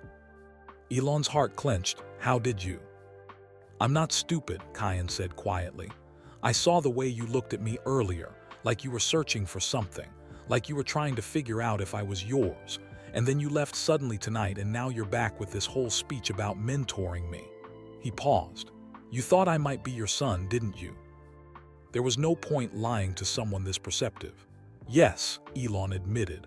I thought you might be. The timeline fit, and you reminded me so much of myself. But I found out tonight that you're not. And you're still here, Kyan said, his voice breaking. Even though I'm not yours, you're still here. Because you don't have to be my biological son to matter to me, Elon said firmly. Family isn't always about blood, Kyan. Sometimes it's about who shows up, who sees you, who believes in you. Kyan couldn't hold back the tears anymore. They streamed down his face. I've been alone for so long, he whispered. So long, and I told myself it was okay, that I didn't need anyone, but I was lying. I do need someone. I need help. I need a person who understands. Elon stood up and walked over to Kyan. He did something he rarely did. He pulled the boy into a hug. Kyan collapsed against him, sobbing. 16 years of abandonment, loneliness, and fear poured out all at once. His thin shoulders shook. Elon held him, this boy who wasn't his son but felt like he could be. This brilliant, broken, beautiful soul who just needed one person to show up. "I've got you," Elon said quietly. "You're not alone anymore, I promise." They stayed like that for several minutes. Finally, Kyan pulled back, wiping his eyes. "I'm sorry," he said. "I don't usually cry." "It's okay to cry. It means you're human, not a robot." Kyan laughed, a wet, shaky laugh, but genuine. "So what happens now?" Kyan asked. "Now we make a plan," Elon said. "First, I'm going to save this orphanage. All 23 kids here deserve security. Then specifically for you, we're going to get you into the best university that will take you. MIT, Stanford, wherever you want, full scholarship. Then you'll intern at one of my companies. SpaceX, Tesla, Neuralink, your choice. You'll learn from the best engineers in the world." Kyan's eyes were wide. "You're serious?" "Completely serious." "When?" "We start tomorrow. Tonight you sleep. Tomorrow we change your life." Kyan nodded, unable to speak. Elon stood up to leave. At the door he turned back. "Kyan, one more thing." "Yes." "Thank you for letting me help you. Thank you for trusting me." "No," Kyan said. Thank you for seeing me. For the first time in my life, someone actually sees me." Elon smiled. "I see you, Kyan, and you're going to be extraordinary, I promise." He left the room, closing the door softly behind him. In the hallway, Naledi was waiting. "He's going to be okay," Elon said. "Because of you," Naledi replied. "No, because he's strong. I'm just giving him tools he already deserved." They walked back to the office. Elon pulled out his phone and made several calls to his lawyers, his accountants, his foundation managers. By midnight, everything was arranged. $2 million would be transferred to St. Catherine's Children's Home. All debts paid, facility renovations funded, staff salaries increased, education fund established for every child. The orphanage wasn't just saved, it was secured for the next decade. And Kyan would have a future most kids could only dream of. Not because he was Elon's biological son, but because he was worth it. Because showing up for someone who needs you is what family really means. Elon looked at the letter from Justine one more time, then locked it in his briefcase. Someday, Kyan would read it. Someday, he'd know the full truth. But not today. Today was for hope. Today was for new beginnings. Today was for promises kept. Morning sunlight streamed through the windows of St. Catherine's Children's Home. It was March 20, 2024, a Wednesday that would change everything. Elon had barely slept. He'd spent most of the night in Naledi's office, making calls, sending emails, arranging details. Marcus had returned to the hotel, but Elon stayed. He wanted to be there when the children woke up. At 7 o'clock, he heard footsteps in the hallway, small voices, laughter. The orphanage was coming to life. Naledi appeared in the doorway with 2 cups of coffee. "You look terrible," she said with a kind smile. "I feel terrible," Elon admitted, "but it was worth it. Everything's arranged." "Are you ready to tell them?" Elon nodded. "Let's gather everyone after breakfast." An hour later, all 23 children sat in the common room. The younger ones fidgeted excitedly. The older ones looked nervous. They knew something big was about to happen. Elon stood at the front of the room. Marcus was there too, camera ready, capturing everything. "Good morning," Elon began. His voice was hoarse from lack of sleep, but steady. "I want to thank you all for welcoming me yesterday, for sharing your stories, your dreams, your home with me." Tandu raised her hand. "Are you going to help us?" Elon smiled. "Yes, Tandu, I'm going to help you, all of you." He paused, letting the words sink in. St. Catherine's Children's Home is not closing. As of this morning, all debts have been paid. The building will be renovated. New paint, new playground equipment, a computer lab, an expanded library. Your salaries, he nodded to the staff members standing along the walls, will be increased. You deserve to be paid properly for the incredible work you do. Gasps filled the room. One of the younger caregivers started crying. But that's not all, Elon continued. I'm also establishing an education fund. Every child here will have money set aside for school, high school, university, trade school, whatever path you choose. You won't have to worry about affording your education. The twins, both Jabez, grabbed each other's hands and squeezed tight. Their eyes were huge. You're saving us, one whispered. You're all saving yourselves, Elon corrected. I'm just giving you the tools you need. You still have to do the work, study hard, be good people. Can you do that? Yes, the children shouted in unison. The room erupted in cheers. Children hugged each other, jumped up and down, laughed and cried simultaneously. Naledi covered her face with her hands, shoulders shaking with tears. Saifo, the 15-year-old, walked up to Elon. His tough expression had cracked completely. Tears streamed down his face. "Thank you," he said simply. "Thank you for seeing us as worth saving." "You were always worth saving," Elon said. "Always." Saifo surprised him by throwing his arms around him in a fierce hug. Elon hugged him back. Then all the children swarmed forward, hugging Elon, hugging each other, hugging the staff. It was chaos, beautiful chaos. Tandil tugged on Elon's sleeve. "I'm going to be the best doctor ever," she promised. "And when I am, I'm going to come back here and help kids for free, just like you helped us." "I believe you," Elon said. Eventually, the celebration calmed down. Children were sent off to do their chores and schoolwork. The staff gathered to discuss renovation plans. The orphanage buzzed with new energy, new hope. But Elon had one more thing to do. He found Kyan in room 14 as expected. The boy was at his laptop, but this time he looked up immediately when Elon knocked. "Did you hear?" Kyan asked. "Everyone's talking about what you did. The whole orphanage is saved." "I heard," Elon said. "Can we talk?" "Of course." Elon closed the door and sat on the bed. Kyan turned his chair to face him, waiting. "Last night I made you some promises," Elon began, "about mentorship, opportunities, education.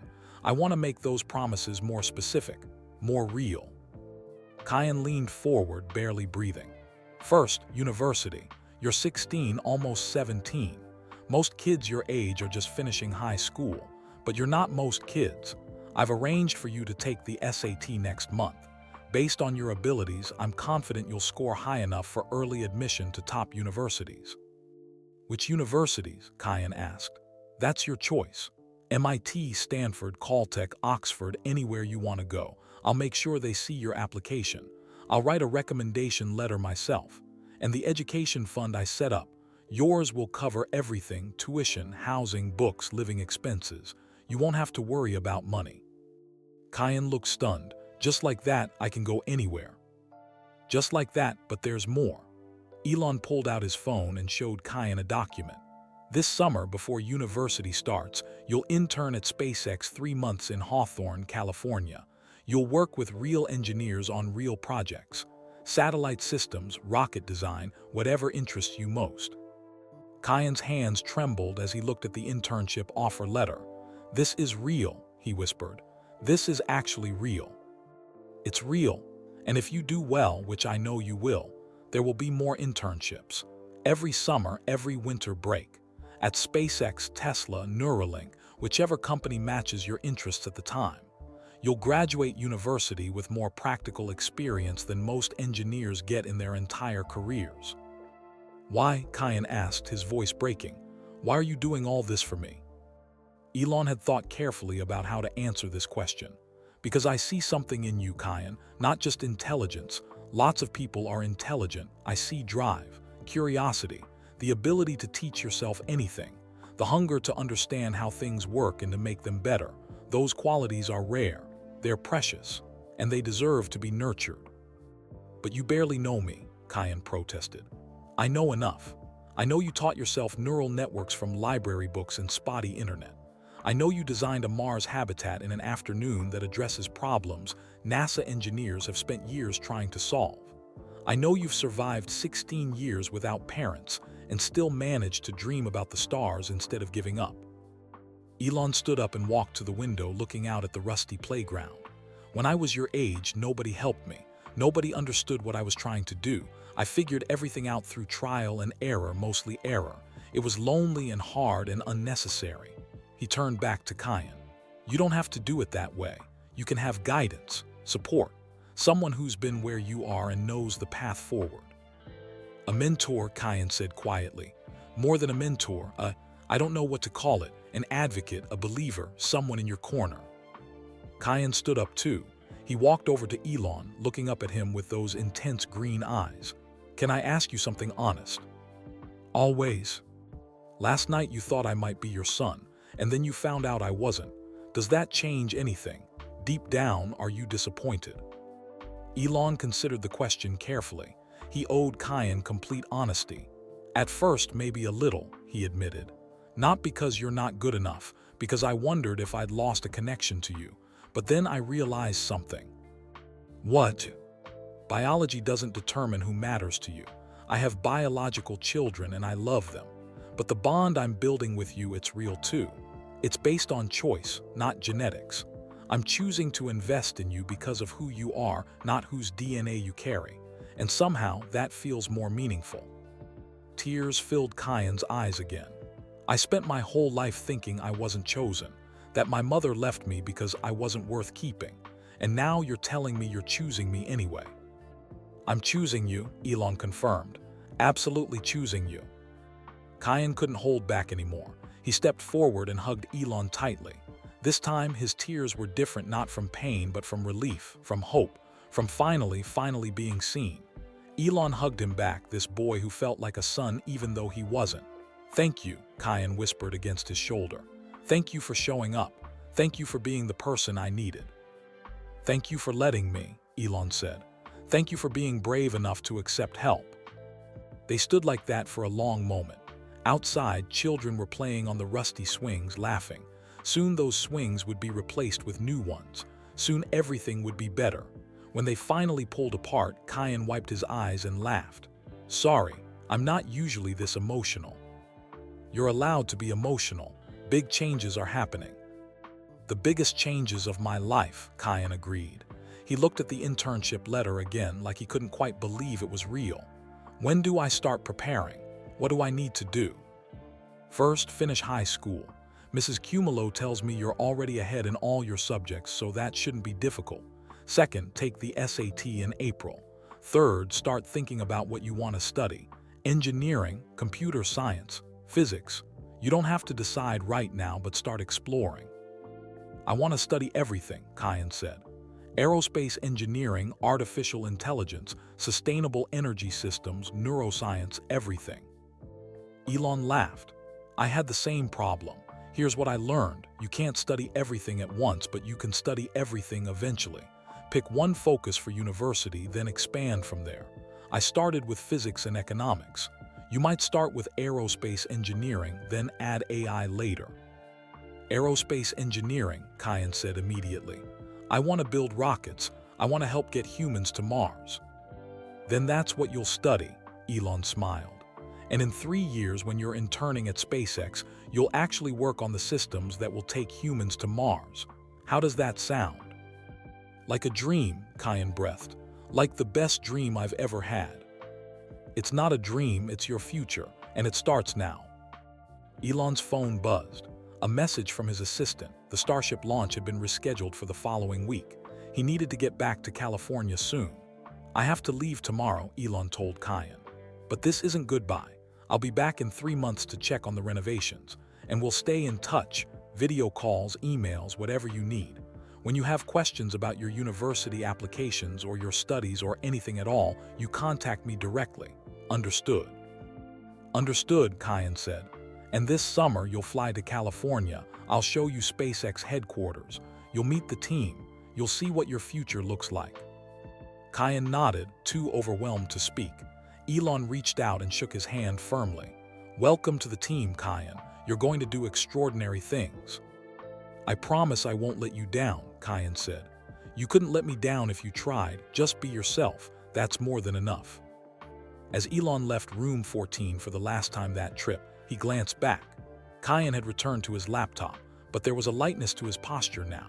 The weight of abandonment had lifted slightly, replaced by possibility. Elon walked through the orphanage, saying goodbye to each child. Tandil made him promise to come to her medical school graduation. The twins made him promise to keep them together always. Saifo showed him 3 new rocket designs he'd drawn that morning. Finally, he stood with Naledi at the front door. You've changed their lives, she said. All of them. You changed their lives years before I got here, Elon replied. You kept them safe, kept them hoping. I just gave them resources. Don't diminish what you've done. You gave them something more important than money. You gave them a future they can believe in. Elon looked back at the building, soon to be renovated, transformed, secured. Take care of them, he said. Especially Kyan, he's special. "I know," Naledi said. "I've always known." Elon climbed into the waiting car. Marcus was already inside, reviewing footage from the last 2 days. As they drove away, Elon looked out the window at St. Catherine's Children's Home. He'd come here thinking he might find a son.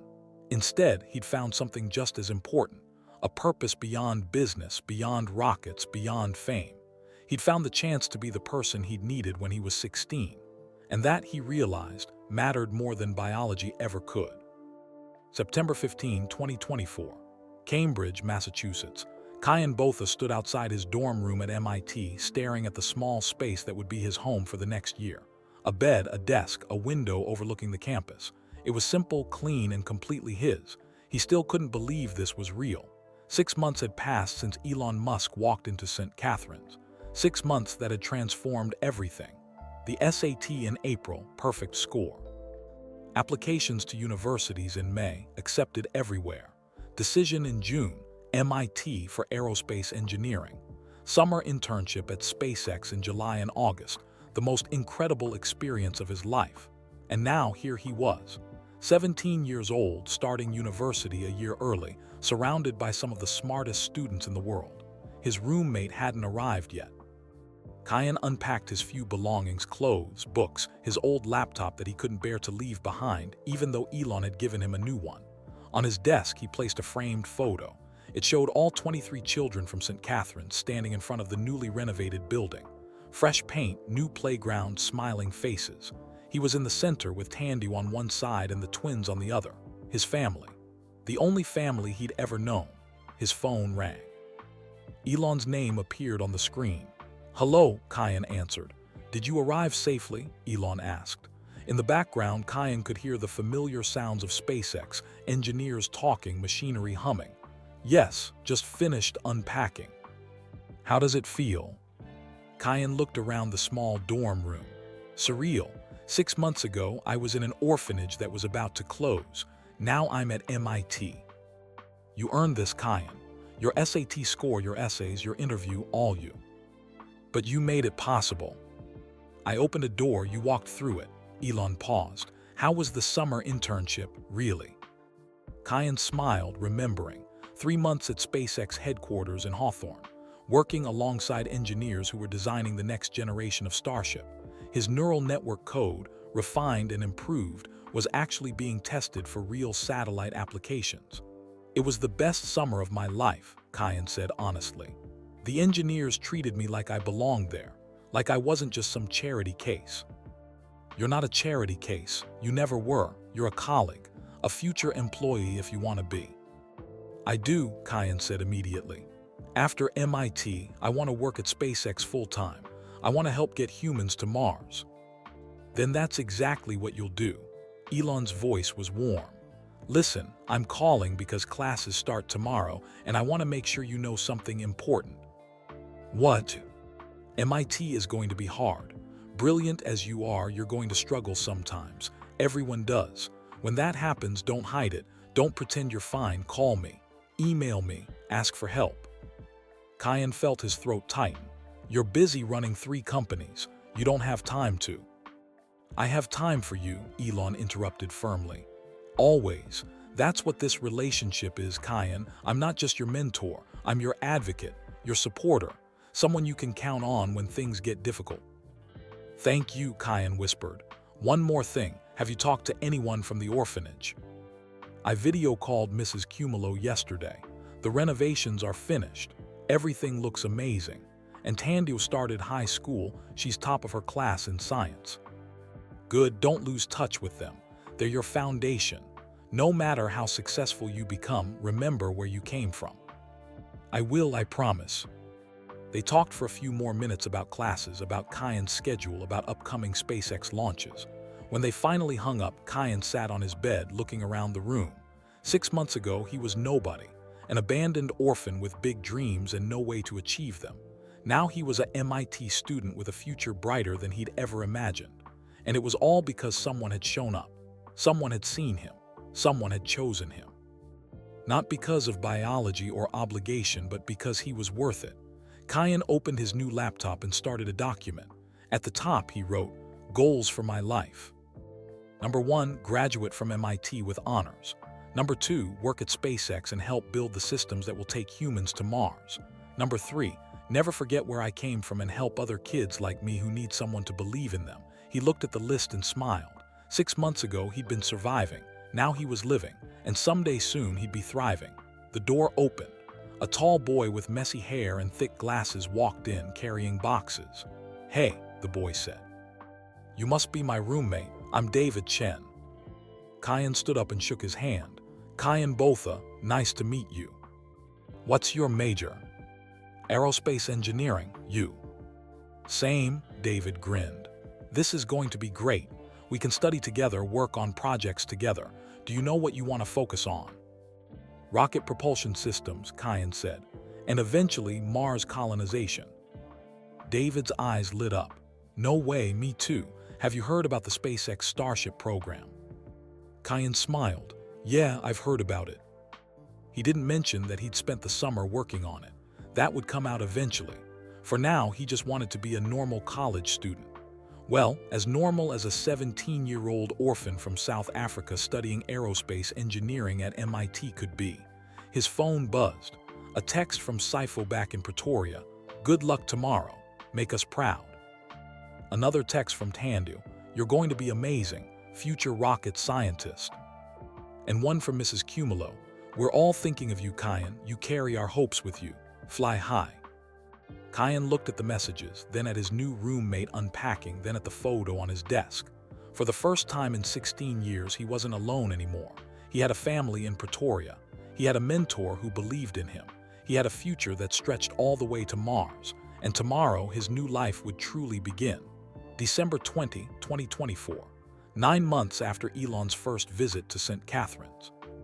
Kyan stood in the SpaceX observation room, watching through massive windows as engineers prepared a Starship for launch.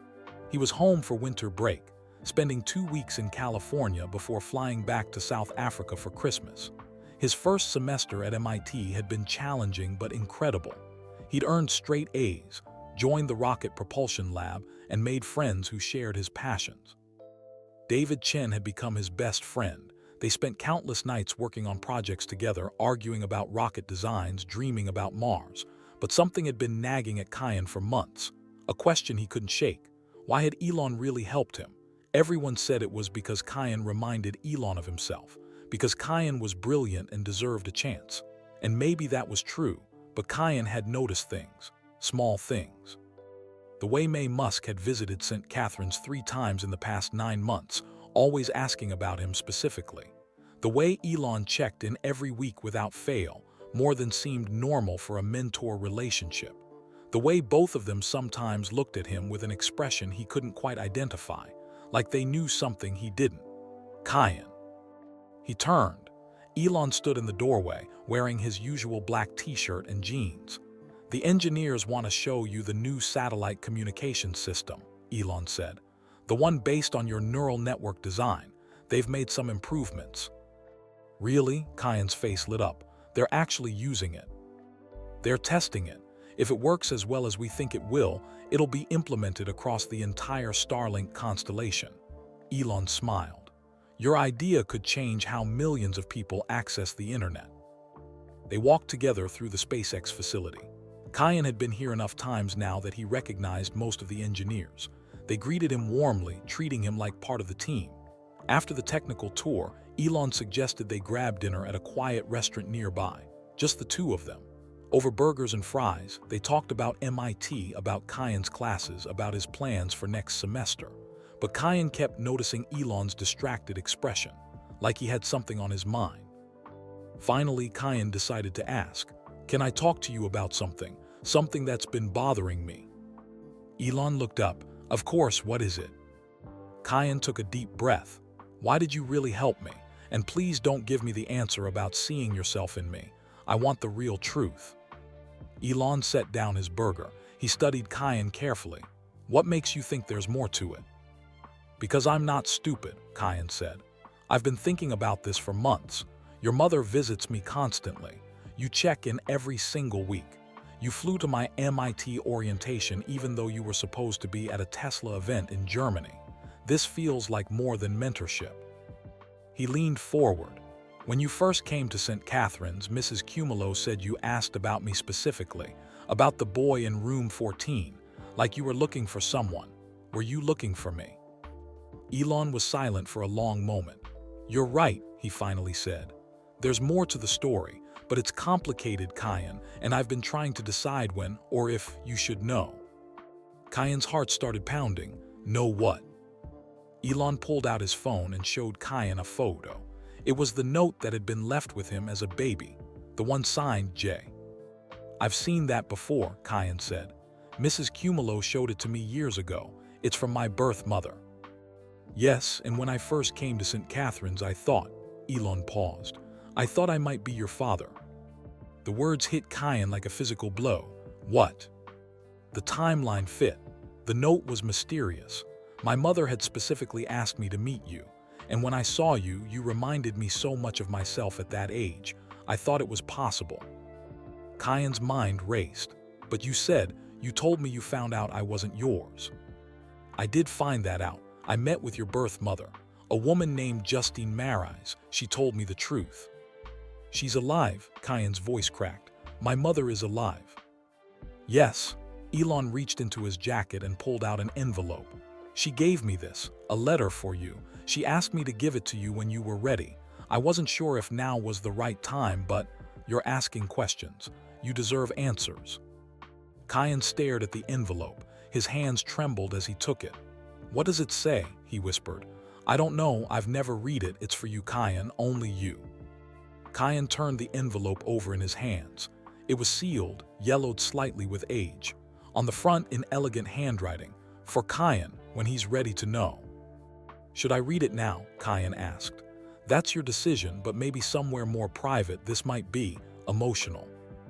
They returned to Elon's office at SpaceX. Elon sat across from Kyan, giving him space but staying close in case he needed support. Kyan's hands shook as he opened the envelope. Inside were several pages, handwritten in the same elegant script as the note from 16 years ago. He began to read. My dearest Kyan, if you're reading this, it means you've grown into a young man. I've imagined this moment 1,000 times, wondered what you look like, what kind of person you've become. My name is Justine Marais. I am your mother. I need you to know that leaving you at St. Catherine's was the hardest thing I've ever done. Not a day has passed that I haven't thought about you, missed you, loved you from a distance. Let me tell you why I made the choice I did. The letter told everything. About David Marais, the abuse, the rape, the pregnancy. About being terrified that David would use Kyan as a weapon. About the impossible decision to leave him at the orphanage to keep him safe. About watching from afar for 16 years, sending anonymous donations, receiving updates from Mrs. Cumulo, living with the guilt and the pain and the constant fear that David would find them both. About David's death 3 months before Elon's visit and the overwhelming relief that Kyan was finally, truly safe. Tears streamed down Kyan's face as he read. Elon sat quietly, waiting. The letter continued. I want you to know that you were not unwanted. You were deeply, desperately loved. Every day I didn't hold you was agony. Every birthday, every milestone I missed broke my heart into smaller pieces, but I would make the same choice again. Because you're alive, you're safe. And from what Mrs. Cumulo tells me, you're brilliant and kind and everything I hoped you would be. I don't expect you to forgive me. I don't expect you to want to meet me. I just need you to know that you were never abandoned because you weren't enough. You were protected because you were everything. If you ever want to find me, Mrs. Cumulo knows how to reach me. I will wait for you for the rest of my life, but I won't force myself into your world. You deserve to make that choice yourself. You are my son. You are my greatest accomplishment. You are loved beyond measure. Forever yours, Mom. At the bottom was a phone number. Kyan finished reading and sat in stunned silence. The letter fell from his hands onto the desk. She didn't abandon me, he finally whispered. She was protecting me. Yes, Elon said gently. My father David, he was a monster. Yes.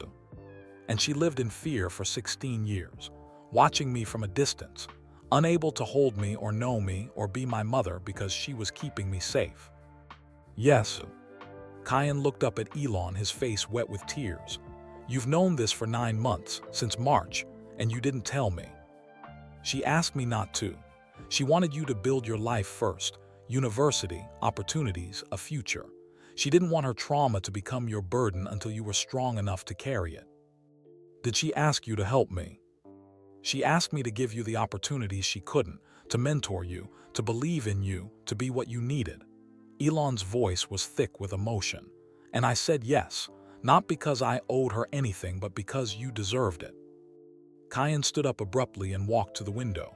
Below, the SpaceX factory floor buzzed with activity, rockets being built, dreams being turned into reality. I don't know how to feel, Kyan said. I'm angry that she left me. I'm grateful she kept me safe. I'm sad for all the years we lost. I'm relieved to know she loved me. I'm everything all at once. That's normal, Elon said. You don't have to figure out how you feel right now. This is huge. Take time to process. Kyan turned around. Do you think I should meet her?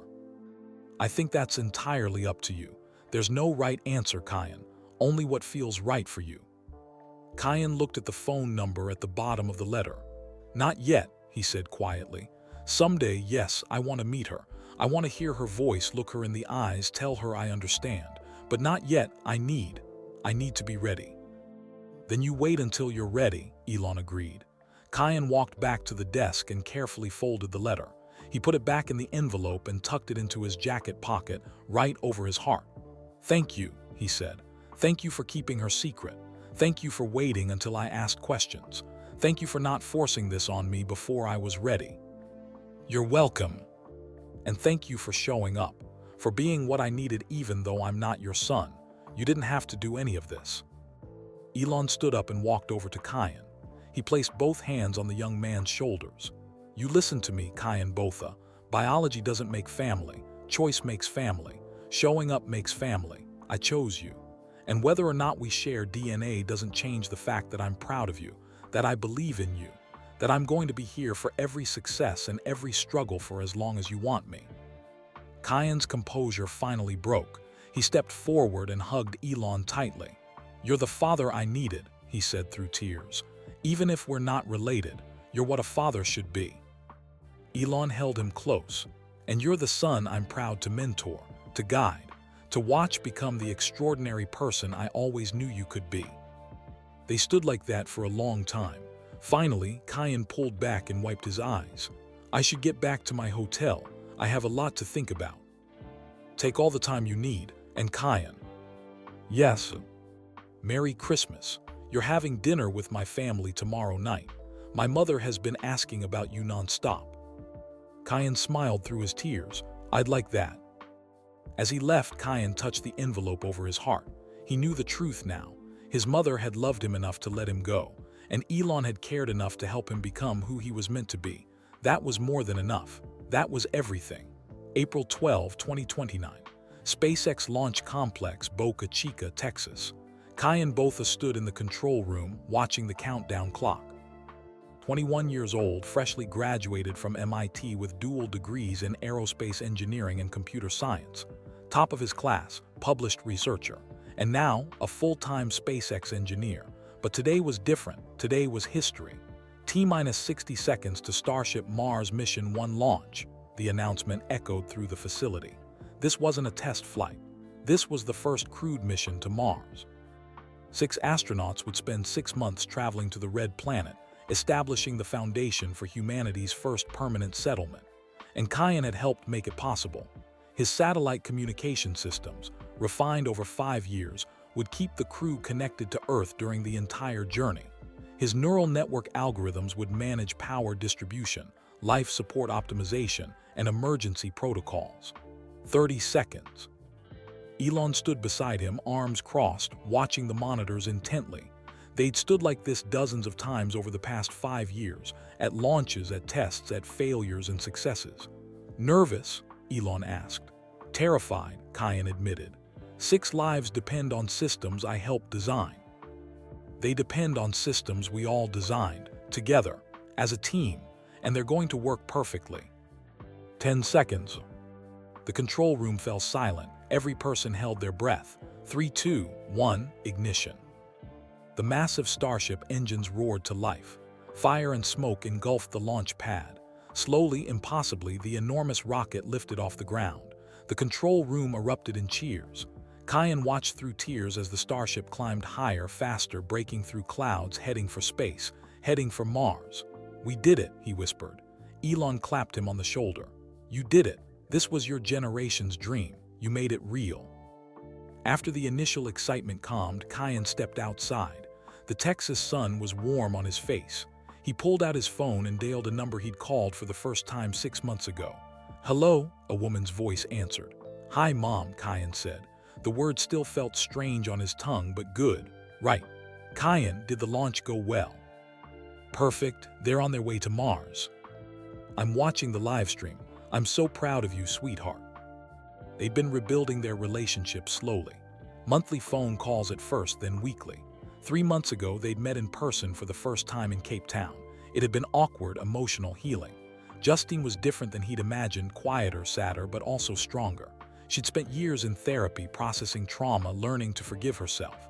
She worked as a software developer remotely, living a simple life. They weren't close yet, not really, but they were trying, and that was enough for now. "How's Pretoria?" Kyan asked. "Beautiful. I'm actually at St. Catherine's right now. Mrs. Cumulo invited me to their anniversary celebration. Tell everyone I said hello. Tell Tandio congratulations on getting into medical school." "I will. She asks about you constantly. They all do. You're their hero." Kyan smiled. "They're my family." "I know they are, and I'm grateful they took care of you when I couldn't." They talked for a few more minutes before hanging up. Kyan looked up at the sky where somewhere above the clouds a spacecraft was heading toward Mars. A hand touched his shoulder.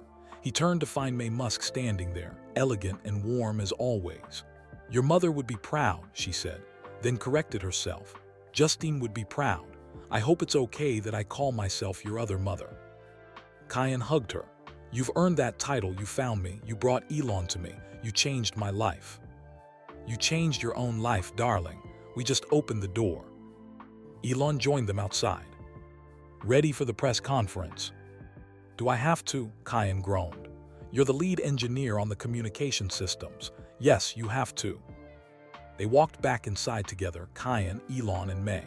An unconventional family built not on biology but on choice, on showing up, on believing in each other. That evening, Kyan stood at a podium facing dozens of reporters. "How does it feel to know your systems are protecting the Mars crew?" someone asked. Kyan thought carefully before answering. 5 years ago, I was living in an orphanage that was about to close. I had dreams but no way to achieve them. Then someone showed up and believed in me. He gave me opportunities I never thought possible. And now, those opportunities have led to this moment." He looked at Elon in the front row. "I learned that family isn't about where you come from. It's about who shows up for you, who believes in you, who helps you become who you're meant to be." Today, 6 astronauts are heading to Mars because a lot of people showed up, engineers, scientists, dreamers. And 1 billionaire who showed up for an orphan he didn't have to help. Kyan smiled. "That's what I want people to remember. Not just that we went to Mars, but that we got there by lifting each other up, by showing up, by choosing to care." The press conference ended. As Kyan walked out, his phone buzzed.